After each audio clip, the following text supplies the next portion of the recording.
നമസ്കാരം, ഡബ്ല്യു ക്യാമ്പസിലേക്ക് സ്വാഗതം. ഈ ഒരു വീഡിയോയിൽ നമ്മൾ നോക്കാൻ പോകുന്നത് സ്പ്ലങ്ക് എങ്ങനെ നമുക്കൊരു വിൻഡോസ് സെർവറിൽ ഇൻസ്റ്റാൾ ചെയ്യാം എന്നുള്ളതാണ്. അപ്പോൾ ബേസിക്കലി നമുക്കൊരു ലാബ് സെറ്റപ്പ് ചെയ്യണമെങ്കിലും അല്ലെങ്കിൽ നമുക്കൊരു റിയൽ വേൾഡിൽ നമുക്ക് ഒരു സ്റ്റാൻഡേർഡ് ഓൺ ഇൻസ്റ്റലേഷൻ ആണെന്നുണ്ടെങ്കിലും നമുക്ക് ഈ രീതിയിൽ അത് ചെയ്യാൻ പറ്റും. അന്നേരം നമുക്ക് ഫസ്റ്റ് ഒരു വിൻഡോസ് സെർവർ ഇൻസ്റ്റാൾ ചെയ്യണം. അപ്പോൾ നിലവിൽ വിൻഡോസ് സെർവർ നോക്കുകയാണെങ്കിൽ 2019 2022 ആണ് സ്പ്ലങ്ക് സപ്പോർട്ട് ചെയ്യുന്നത്. അതുപോലെ വിൻഡോസ് 10 വേണമെങ്കിൽ നമുക്ക് ഇൻസ്റ്റാൾ ചെയ്യാം. അന്നേരം ഇപ്പോൾ നിലവിൽ ഒരു വിൻഡോസ് സെർവർ 2019 ഞാൻ ഓൾറെഡി ഇൻസ്റ്റാൾ ചെയ്ത് സെറ്റ് ചെയ്ത് വെച്ചിട്ടുണ്ട്. നമുക്ക് അതിൽ ലോഗിൻ ചെയ്തിട്ട് നമുക്ക് സ്പ്ലങ്ക് അതിൽ നമുക്ക് ഇൻസ്റ്റാൾ ചെയ്യാൻ പറ്റും. അപ്പം സ്പ്ലങ്ക് ആദ്യം ഇൻസ്റ്റാൾ ചെയ്യണമെന്നുണ്ടെങ്കിൽ നമുക്ക് ഈ ഒരു ഫയൽ നമുക്ക് ഡൗൺലോഡ് ചെയ്യണം. ഒന്നുകിൽ നമുക്ക് എവിടെയാണോ ഇൻസ്റ്റാൾ ചെയ്യേണ്ടത് ആ മെഷീനിൽ നമുക്ക് ഡൗൺലോഡ് ചെയ്യാം, അല്ലെങ്കിൽ നമ്മൾ അതിൻ്റെ സെറ്റപ്പ് ഫയൽ ഡൗൺലോഡ് ചെയ്ത് ആ സെറ്റപ്പ് ഫയൽ എടുത്തിട്ട് നമുക്ക് ആ മെഷീനിലോട്ട് കോപ്പി ചെയ്ത് പേസ്റ്റ് ചെയ്താൽ മതി. അപ്പോൾ ഇതാണ് എൻ്റെ വിൻഡോസ് സെർവർ. അപ്പം ഇതിൽ ഞാൻ ഓൾറെഡി ആ ഫയൽ കൊണ്ടുവന്നിട്ടുണ്ട്. അപ്പം ഇത് ഞാൻ ഡൗൺലോഡ് ചെയ്തിട്ടുണ്ട്. അപ്പോൾ ഇത് നമുക്ക് ഇൻസ്റ്റാൾ ചെയ്യാം. ഇൻസ്റ്റലേഷൻ സാധാരണ വിൻഡോസിൽ ഇൻസ്റ്റാൾ ചെയ്യുന്ന പോലെ തന്നെ വ്യത്യാസങ്ങളൊന്നുമില്ല. അതിൻ്റെ ആ ഇൻസ്റ്റാളർ വെച്ചിട്ട് നമ്മൾ ഇൻസ്റ്റാൾ ചെയ്യുക എന്നുള്ളതേ ഉള്ളൂ.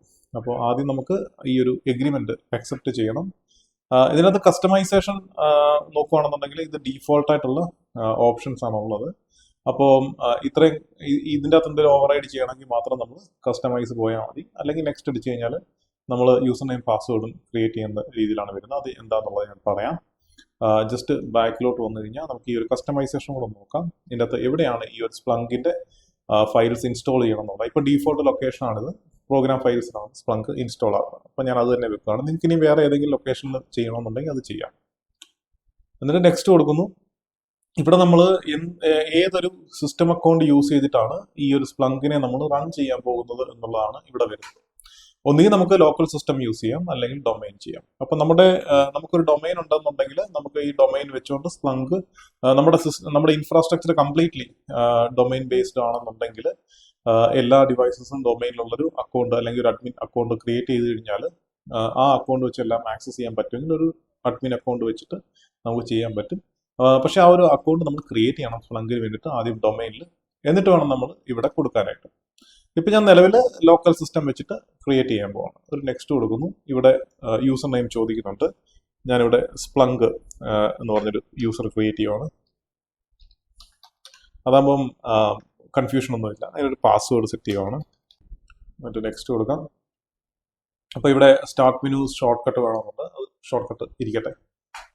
അന്നേരം വേറെ കാര്യം എപ്പോഴും ചിന്തിക്കുക, സ്പ്ലങ്കിന് നേരെ പോയിട്ട് നമ്മുടെ ആക്റ്റീവ് ഡയറക്ടറിയിലോ അല്ലെ ഡൊമൈൻ കൺട്രോളിലോ ഒന്നും പോയി ഇൻസ്റ്റാൾ ചെയ്യരുത്. സ്പ്ലങ്കിന് സെപ്പറേറ്റ്ലി ഒരു വിൻഡോസ് സെർവർ ആണെന്നുണ്ടെങ്കിൽ വിൻഡോസ് സെർവർ സെപ്പറേറ്റ്ലി ബിൽഡ് ചെയ്തിട്ട് അതിൻ്റെ അകത്ത് വേണം നമ്മൾ ഇൻസ്റ്റാൾ ചെയ്യാനായിട്ട്.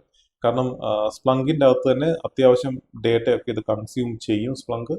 അപ്പോൾ ഏതെങ്കിലും കാരണവശാൽ സ്പ്ലങ്ക് ക്രാഷായി പോകും അല്ലൊക്കെ ചെയ്യുവാണെന്നുണ്ടെങ്കിൽ അത് മറ്റുള്ള സർവീസും കൂടെ റൺ ചെയ്യുന്ന ഒരു വിൻഡോസ് സെർവർ ആണെന്നുണ്ടെങ്കിൽ ആ സർവീസിനും കൂടെ ഇമ്പാക്റ്റ് ആവും. അപ്പോൾ അതുപോലെ തന്നെ നമ്മൾ ആക്റ്റീവ് ഡയറക്ടറിയും ഡൊമൈൻ കൺട്രോളറിൻ്റെയും ആ ഒരു സെർവറിൽ നമ്മൾ സാറിന് മറ്റൊന്നും ഇൻസ്റ്റാൾ ചെയ്യാറില്ല. അത് മാത്രമായിട്ടായിരിക്കും റൺ ചെയ്യാറുള്ളത്. അപ്പോൾ മാക്സിമം നമ്മളൊരു DNS വേണമെങ്കിൽ അത് സെറ്റപ്പ് ചെയ്യും. അതിനപ്പുറത്ത് വേറെ ഒന്നും നമ്മൾ അതിൽ സെറ്റപ്പ് ചെയ്യാറില്ല. അപ്പോൾ അതുകൊണ്ട് എപ്പോഴും ഒരു സെപ്പറേറ്റ് സെർവർ തന്നെ ആക്കിയിട്ട് സ്പ്ലങ്ക് ഇൻസ്റ്റാൾ ചെയ്യുമായിരിക്കും നല്ലത്. ഓക്കെ, അങ്ങനെ നമ്മുടെ സ്പ്ലങ്കിൻ്റെ ഇൻസ്റ്റലേഷൻ കഴിഞ്ഞു. ഇത് ഇച്ചിരി സമയമെടുക്കും. അപ്പം ഇതിനകത്ത് കുറേ ഡ്രൈവേഴ്സും കാര്യങ്ങളൊക്കെ കോപ്പി ചെയ്യുകയൊക്കെ ചെയ്യും. എന്നിട്ടാണ് ഈ ഇൻസ്റ്റലേഷൻ കഴിയുന്നത്. അപ്പോൾ വൺസ് ഇൻസ്റ്റലേഷൻ കഴിയുമ്പോൾ നമുക്ക് ഇങ്ങനെ ഒരു ഇത് കാണും. അപ്പോൾ ലോഞ്ച് ബ്രൗസർ ഇൻ സ്പ്ലങ്ക് എന്റർപ്രൈസ് എന്ന് പറഞ്ഞ ഓപ്ഷൻ ഉണ്ട്. ഇത് ജസ്റ്റ് ക്ലിക്ക് ചെയ്യുക. ഇതിപ്പോൾ നമ്മുടെ ഡീഫോൾട്ട് ബ്രൗസറാണ് ഇന്റർനെറ്റ് എക്സ്പ്ലോറർ. ഇത് വിൻഡോസ് 2019 ഇൻസ്റ്റാൾ ചെയ്തുകൊണ്ട് ഇതിനെ ഞാൻ എഡ്ജിലോട്ട് മാറ്റിയില്ലായിരുന്നു. സോ ബേസിക്കലി നമുക്ക് ആ എഡ്ജിലോട്ട് മാറ്റി കഴിഞ്ഞാൽ ഇത് വർക്കാവും. അപ്പോൾ ഞാൻ ജസ്റ്റ് ഇത് ക്ലോസ് ചെയ്യുവാണ്. എന്നിട്ട് അതിന് പകരം നമുക്ക് ഫയർഫോക്സ് നമുക്ക് ഇൻസ്റ്റാൾ ചെയ്യാം. അതുപോലെ ഫയർഫോക്സ് നമുക്ക് ഇതിനകത്ത് യൂസ് ചെയ്യാം. അതുപോലെ വേറൊരു കാര്യം എപ്പോഴും ഓർക്കേണ്ടതെന്ന് വെച്ച് കഴിഞ്ഞാൽ നമ്മൾ ഈ ഒരു സിസ്റ്റം സെറ്റ് ചെയ്യുമ്പോൾ നമുക്ക് അതിൻ്റെ ഒരു സ്പെക്സ് ഉണ്ട്. അപ്പം നമ്മൾ സിസ്റ്റം സെറ്റപ്പ് ചെയ്യുമ്പോൾ നമുക്ക് എത്രത്തോളം ഡിവൈസുകൾ ഇതിലോട്ട് ലോഗ് സെൻഡ് ചെയ്യുന്നു, അതുപോലെ എത്രത്തോളം ഡിവൈസസ് എത്രത്തോളം സെർച്ച് ഇത് ഉപയോഗിക്കുന്നുണ്ട്, അതുപോലെ എത്രത്തോളം യൂസേഴ്സ് ഇതിൻ്റെ അകത്ത് വർക്ക് ചെയ്യുന്നുണ്ട്, ഇതൊക്കെ അനുസരിച്ച് വേണം നമ്മൾ റാമും കാര്യങ്ങളൊക്കെ സെറ്റപ്പ് ചെയ്ത് കൊടുക്കാനായിട്ട് സെർവറിൽ. അപ്പം അത് സെറ്റ് ചെയ്തതിന് ശേഷം വേണം നമ്മൾ ഈ ഒരു സ്പ്ലങ്ക് ഇൻസ്റ്റാൾ ചെയ്യാനായിട്ട്. അപ്പോൾ അതിന് അവരുടെ റെക്കമെൻഡഡ് ആയിട്ടുള്ളൊരു റെക്കമെൻഡേഷൻ തന്നെ സ്പ്ലങ്ക് പറയുന്നുണ്ട്. അപ്പോൾ ആ ഒരു റെക്കമെൻഡേഷൻ നോക്കുകയാണെന്നുണ്ടെങ്കിൽ നമുക്ക് ഇവിടെ ഇവിടെ കാണിക്കുന്നുണ്ട് സിസ്റ്റം റിക്വയർമെന്റ്സ് എന്ന് പറഞ്ഞ്. ഇതിൽ ക്ലിക്ക് ചെയ്ത് കഴിഞ്ഞാൽ ഫയർഫോക്സിൻ ഇത് ക്ലിക്ക് ചെയ്ത് കഴിഞ്ഞാൽ ഇവരെ ആ സിസ്റ്റം റിക്വയർമെന്റ്സ് എത്രത്തോളം ഒരു അപ്രോക്സിമേറ്റ് നമുക്ക് കിട്ടും. അത് ബേസ് ചെയ്തിട്ട് വേണം നമ്മൾ ചെയ്യാനായിട്ട്. അപ്പോൾ എപ്പോഴും ആ ഒരു കാര്യം ഓർക്കുക. ഇതിന്റെ സൈസിങ് വളരെ ഇമ്പോർട്ടൻ്റ് ആയിട്ടുള്ളൊരു കാര്യമാണ്. ഓക്കെ, നമ്മുടെ 2 ബ്രൗസർ ഇൻസ്റ്റാൾ ആയി, എഡ്ജ് ഇൻസ്റ്റാൾ ആയി, അതുപോലെ തന്നെ ഫയർഫോക്സ് നമുക്ക് ഇൻസ്റ്റാൾ ആയിട്ടുണ്ട്. അപ്പോൾ നമുക്ക് സ്പ്ലങ്ക് ഈ ഒരു സ്റ്റാർട്ട് മെനു എടുത്ത് ഒന്നുകൂടെ നമുക്ക് റൺ ചെയ്യാം. ഓക്കെ, ഇവിടെ എപ്പോഴും എററാണ് കാണിക്കുന്നത്. അപ്പോൾ ഇത്രയേ ഉള്ളൂ. സ്പ്ലങ്ക് എന്ന് വെച്ചാൽ നമ്മുടെ IP അഡ്രസ്സ്, പോർട്ട് നമ്പർ 8000 ആണ് പോർട്ട് നമ്പർ വരുന്നത്. എൻ്റർ അടിച്ച് കഴിഞ്ഞാൽ നമുക്ക് ഇവിടെ സ്പ്ലങ്ക് എന്റർപ്രൈസ് ഓപ്പൺ ആയി. അപ്പോൾ ഈ ഒരു സ്പ്ലങ്ക് എന്റർപ്രൈസ് ഇതിപ്പോൾ ഞാൻ ഈ ഒരു സെർവറിൽ തന്നെ ഓപ്പൺ ആക്കിയതാണ്. ഞാനത് അല്ലാതെ ഓപ്പൺ ആയി കാണിച്ചു തരാം. എൻ്റെ PC യിൽ നിന്ന് തന്നെ ഓപ്പൺ ആയി കാണിക്കാം. അപ്പോൾ അതിനു മുമ്പ് നമുക്ക് ഈ ഒരു സെർവറിന്റെ IP അഡ്രസ്സ് എടുക്കണം. ഓക്കെ, ഇത് ഇൻസ്റ്റലേഷൻ കഴിഞ്ഞേ ഉള്ളൂ, അതുകൊണ്ടായിരിക്കാം. ഇത് പുതിയൊരു ഇൻസ്റ്റലേഷൻ ആണ്, അതുകൊണ്ടാണ് ഈ വിൻഡോസിന്റെ ഇൻസ്റ്റലേഷൻ ആയത്, അതുകൊണ്ടാണ് ഈ CMD വരാത്തത്. അപ്പം അതിൽ പ്രശ്നമില്ല, നമുക്ക് ഈ ഒരു പവർ ഷെൽ എടുത്താലും മതി.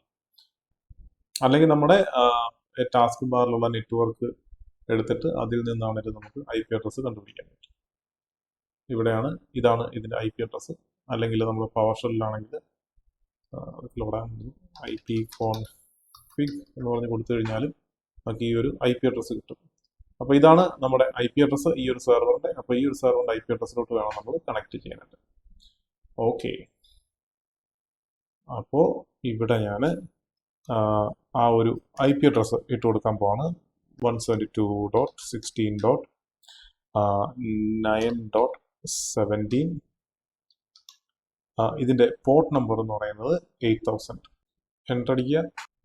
ഓക്കെ, ഇതിവിടെ കണക്ട് ആകുന്നില്ല. ഇതിന് കാരണം എന്താണെന്ന് വെച്ച് കഴിഞ്ഞാൽ മറ്റൊന്നുമല്ല, നമ്മുടെ ഇതിൻ്റെ അകത്ത് ഫയർവാളിൻ്റെ അകത്ത് നമ്മുടെ ഈ ഒരു സ്പ്ലങ്ക് ഇൻസ്റ്റാൾ ചെയ്തിട്ടുള്ള ഈ ഒരു സെർവറിലെ ഈ ഒരു ഫയർവാൾ നമുക്ക് ആ ഒരു പോർട്ട് എനേബിൾ ചെയ്യണം. അപ്പോൾ നമ്മൾ വിൻഡോസിന്റെ ഫയർവാൾ എടുക്കുന്നു.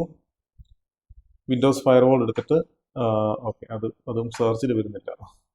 ശരി, വിൻഡോസിന്റെ നമ്മൾ അഡ്മിനിസ്ട്രേറ്റീവ് ടൂൾസ് എടുത്തിട്ട് ഇതിൻ്റെ അകത്ത് നമുക്ക് വിൻഡോസ് ഡിഫൻഡർ ഫയർവാൾ, നമ്മൾ ഈ ഒരു ഫയർവാളിൻ്റെ അകത്ത് ഇൻബൗണ്ട് റൂൾ അതൊരെണ്ണം ക്രിയേറ്റ് ചെയ്യണം. ഇപ്പോൾ ഓൾറെഡി നമുക്ക് ഇവിടെ ഇൻബൗണ്ട് റൂൾ കിടപ്പുണ്ട്, എക്സിസ്റ്റിംഗ് ഇൻബൗണ്ട് റൂൾ ആണ്. അപ്പോൾ ഇതിൻ്റെ അകത്ത് നമുക്ക് 8000 ഉണ്ടോ എന്ന് നമുക്ക് നോക്കാം. എന്തായാലും നമുക്കൊന്ന് ആഡ് ചെയ്യും. ഇവിടെ ന്യൂ റൂൾ ക്ലിക്ക് ചെയ്യുക. എന്നിട്ട് നമുക്കൊരു കസ്റ്റം റൂൾ ക്രിയേറ്റ് ചെയ്യാം. നെക്സ്റ്റ് കൊടുക്കുക, ഓൾ പ്രോഗ്രാംസ് കൊടുക്കുക, നെക്സ്റ്റ് കൊടുക്കുക. എനി എന്നുള്ള പ്രോട്ടോകോൾ ടൈപ്പ് എനി എന്നുള്ള മാറ്റി നമ്മൾ TCP ആക്കുക. എന്നിട്ട് ലോക്കൽ പോർട്ട് നമ്മൾ ഇവിടെ ഓൾ പോർട്ട്സ് മാറ്റി സ്പെസിഫിക് പോർട്ട് ആക്കുക. ഇവിടെ നമ്മൾ കൊടുക്കേണ്ടത് 8000 ആണ്. റിമോട്ട് പോർട്ട് ഏത് വേണേലായിക്കോട്ടെ, പ്രശ്നമില്ല. എന്നിട്ട് നെക്സ്റ്റ് കൊടുക്കുന്നു. ഇപ്പം എനി IP അഡ്രസ് ആണ് ഞാൻ കൊടുക്കുന്നത്. നമുക്ക് സ്പ്ലങ്കിന് സ്പെസിഫിക് IP അഡ്രസ് ഉണ്ടെങ്കിൽ ആ IP അഡ്രസ് കൊടുക്കാൻ പറ്റും. പിന്നെ അലോ ദ കണക്ഷൻ കൊടുക്കുക. ഇത് ഈ ഒരു 3 പബ്ലിക്കിൽ അത് കൊടുക്കാതിരിക്കുക എന്നുള്ളത്, ഡൊമൈൻ പ്രൈവറ്റ്. എന്നിട്ട് നമുക്ക് സ്പ്ലങ്ക് റൂൾ എന്ന് പറഞ്ഞ് ജസ്റ്റ് ഞാൻ കൊടുക്കണം. ഫിനിഷ്. ഇവിടെ ആ ഒരു റൂള് അപ്ലൈ ആയിട്ടുണ്ട്. നമുക്ക് ഇവിടെ HTTP തന്നെ വെച്ച് കൊടുക്കാം. ഇപ്പോൾ ഈ സ്പ്ലങ്ക് ഇവിടെ കണക്ട് ആയി. ഓക്കെ, വൺസ് ഇത് ലോഡ് ആയതിനു ശേഷം നമ്മൾ എന്താ ചെയ്യുന്നത് വെച്ചാൽ ആദ്യത്തെ പാസ്വേഡ് നമ്മൾ ഈ സ്പ്ലങ്ക് ഇൻസ്റ്റാൾ ചെയ്ത സമയത്ത് ക്രിയേറ്റ് ചെയ്തായിരുന്നു ഒരു പാസ്വേഡ്. അതിന്റെ പാസ്വേഡ് യൂസർ നെയിം പാസ്വേഡ്. അപ്പം അതിന്റെ യൂസർ നെയിം വെച്ചാൽ സ്പ്ലങ്ക് ആണ്.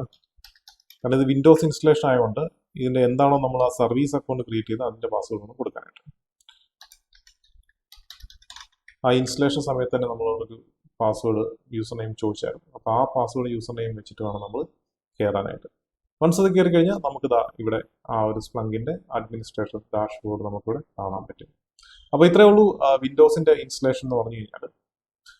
അപ്പം ജസ്റ്റ് നമ്മൾ ഇതിന്റെ ആ ഒരു ഡൗൺലോഡ്, ആ ഒരു MSI ഫയൽ ഡൗൺലോഡ് ചെയ്യുക.